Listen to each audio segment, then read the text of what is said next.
Welcome back to the channel, and today we're talking WWE 2K20 and we're talking roster departures. Now in my previous video we talked about NXT UK superstars who would make the roster. This time round we're looking at who won't. But if you want to check out my previous video, you can do so via the link in the description box below. But before we get into it today, I want to make sure you're subscribed to the channel with the notification bell turned on so you stay up to date with all my WWE games content. Now every year we talk and speculate about superstars who will join the 2K roster. However, it's inevitable that we will get some departures, and in this video we're looking at the superstars who won't make WWE 2K20.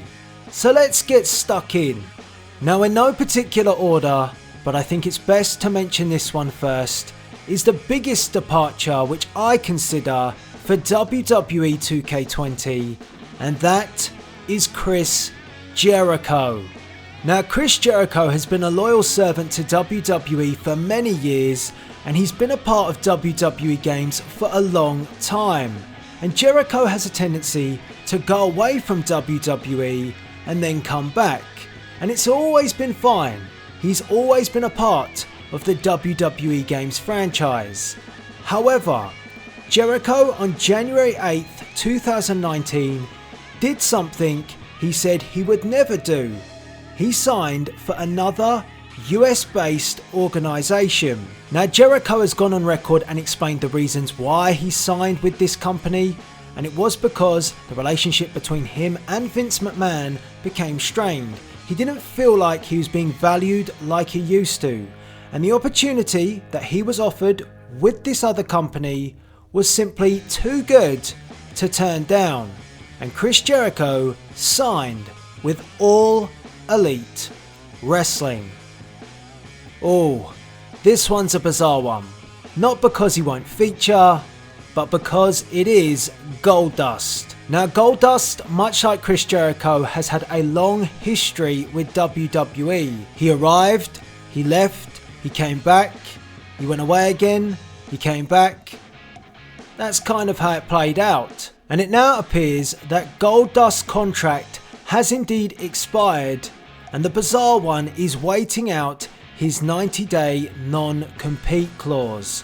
At present, there's no major details on Goldust and where he's going to end up. Is he going to retire? Is he going to go to another organisation? Could he join Cody Rhodes in AEW, either as a performer or maybe a booker with the likes of Billy Gunn? There are numerous options for Goldust, and with his experience, he would be great to be utilised, but we will have to wait and see. One thing for sure, he won't be featured in 2K20. There are numerous options for a talent with so much experience, and we will have to wait and see, but one thing's for sure, Goldust is highly unlikely to be in WWE 2K20.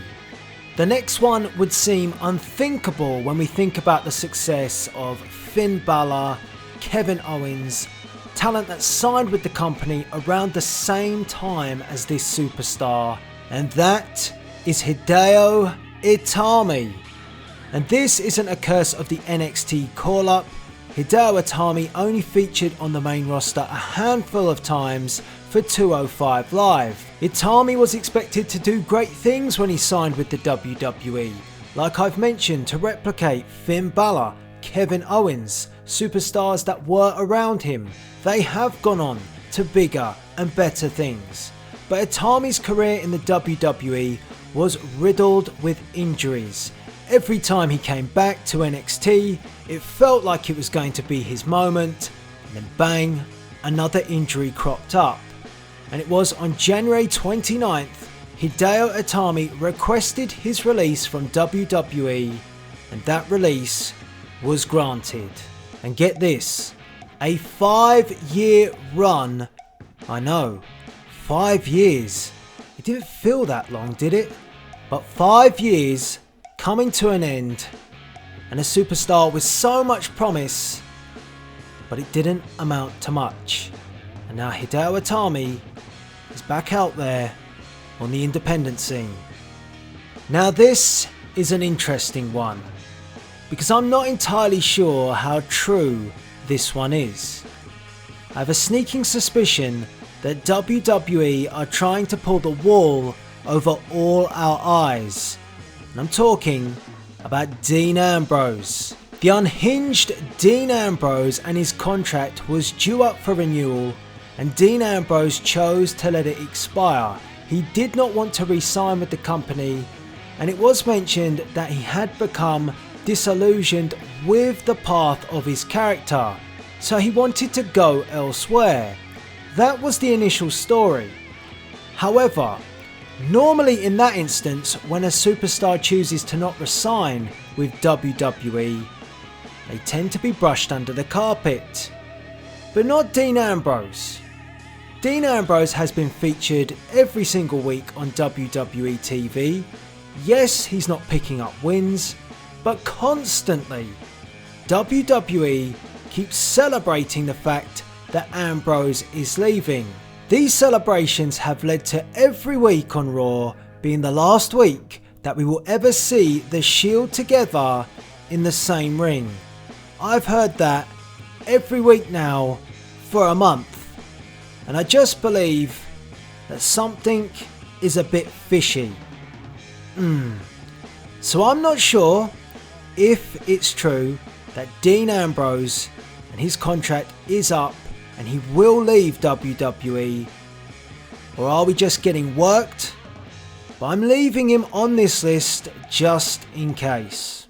So for all of the departures thus far, they have been singles competitors, but this time we have a tag team. The Club, Gallows and Anderson. Now on March 8th, 2019, Gallows and Anderson turned down a multi-million-dollar deal from WWE, and their intent is to leave the company after their current deal expires in September of 2019. And I can appreciate why. Not only because there are more viable options out there now for tag teams, WWE don't exactly manage tag teams very well, and they have mismanaged Gallows and Anderson and the Club constantly on the roster. They haven't been utilised enough, and if you think where they came from when they were in New Japan, they were top talent over there. They come to WWE, you expect the same treatment, the same respect, and unfortunately Gallows and Anderson didn't get it. This is a tag team that has held the IWGP Tag Team Championship 3 times, and in being WWE, they only achieved one reign as Raw Tag Team Champions, and it wasn't notable in the slightest. It's a real shame, and when you look around again, I'll mention this talent, Finn Balor and also AJ Styles, who came from the same kind of background, both members of the Club. You just think that these two should have been treated better. It's a shame, but I'm sure Gallows and Anderson will be snapped up on the independent scene when their deals expire and they leave WWE in September of 2019. It's a 10, but it's not a 20 for Ty Dillinger. Ty Dillinger won't feature in WWE 2K20. He was granted his release on February 22nd, 2019, and he now wrestles on the independent scene as Shawn Spears. It's a great shame. He had that huge pop in the Royal Rumble when he appeared at number 10, being the perfect 10. But for the superstar that made 3 appearances in a WWE game, he was downloadable content for WWE 2K17, and he was on disc for 2K18 and 2K19. This spells the end. Now onto a most recent departure, and one which I'm gutted about because I love this talent, and that is Luke Harper. I think it's such a shame, but Luke Harper has requested his release and it has been granted. Luke Harper leaving the WWE, and he said this: "As of this evening, I've requested a release from WWE. The past 6 years have been a simply amazing journey around the world and back with lifelong friends and family. I'm proud of it all. I'm proud to say I shared the ring with my co-workers. This decision, as difficult as it was, feels right for myself and WWE. My goals in the future is to continue to grow as a performer and person and continue to make my family proud. Thank you from the top to the bottom of WWE. Thank you to the fans for your undenying support. Thank you everyone. A real heartfelt response from Luke Harper, and this was posted not very long ago on his Twitter account, and I do think it's a great shame, but he is right. This decision is best for him and for WWE because WWE don't have anything for him. They should, but they don't. And Luke Harper needs to continue and grow as a talent. He's fantastic.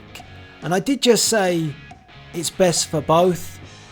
I wouldn't say it's best for WWE that Luke Harper leaves. But I will say with WWE's current setup and with the influx of talent coming through to the main roster from NXT, superstars like Luke Harper who are on their way back from injury, looking for a fresh start, are being lost in the shuffle. So it's right for Luke Harper to look for new opportunities to better himself. So I'm proud of that fact that Harper has decided to go out there and get those opportunities rather than sit on the sidelines and wait it out. I hope Luke Harper goes on to succeed, but unfortunately with him leaving, it's unlikely he'll appear in WWE 2K20. And lastly, Alexander Woolf, and it comes as no surprise because Sanity and their booking on the main roster has been non-existent. They haven't done anything. They were a powerhouse down in NXT, and then going up to the main roster has seen their demise. They've been split up, moved to different brands, and Alexander Woolf had seen enough. He's looking to move on. And I want to read the extract that I found on Wiki because I thought it was a good extract just to sum up how Sanity have been treated and how they feel, because I feel like they felt they were a family and they've been broken and ripped apart. Just let me read this. On April 15th, 2019, Eric Young was sent to Raw following the 2019 WWE Superstar Shakeup, putting the future of Sanity in doubt. The following day, Killian Dane tweeted to Young and Woolf, "I'll miss you both terribly, had the time of my life as part of Sanity. You are phenomenal in the ring and outside of it. Thank you everyone who supported us." The following day, Woolf thanked his Sanity stalemates and said goodbye to WWE in a Twitter post. So there you go. Those are the departures for WWE 2K20. Guys like Chris Jericho signing with AEW, that's a big loss. And for the most part, it's mismanaged talent which has led to superstars asking for their release. We don't know about Dean Ambrose, it's 50-50. It may be a case that it's true that his contract has expired, but whether or not he's leaving is another story. WWE playing their cards close to their chest, we may just be getting worked. But for the other talent, there is now many other opportunities out there on the independent scene and also AEW on the horizon. And we've listed some tremendous talent in this departure list, and it is a concern for WWE that it is a sign of things to come. If they don't manage talent properly, they're likely to leave, and that means we won't get them in a WWE game. Now WWE have plenty of other talent. They've got NXT UK, they've got the NXT brand, they've got plenty of women's superstars and male superstars to fill up that WWE 2K roster. But it's always disappointing to hear about talent that won't make the game, because if you've got a universe mode like mine, you have to reshuffle reevaluate, and it's just a disappointment because sometimes, like a big talent like Chris Jericho, you want to see them, you want to play as them in a WWE game. So if there is any other talent that I've missed, let me know in the comment section below. If you've got any disputes about some of the talent that I've mentioned, feel free to let me know. I'm going off of what we know at the moment. These talents are departing. It could be that some of them only just, make the game. But with talent leaving, and of course if talent signs with AEW, it may be the case that WWE flex their muscle and pull that superstar from the next WWE game. So I want to get your views on this. Let me know what you think. Get involved in the comments. Are you going to miss any of these superstars in a WWE game? Do you wish we'd get one of them? If so, which one? And all that's left to be said is please rate, comment, and subscribe. This is Delzinski, signing out.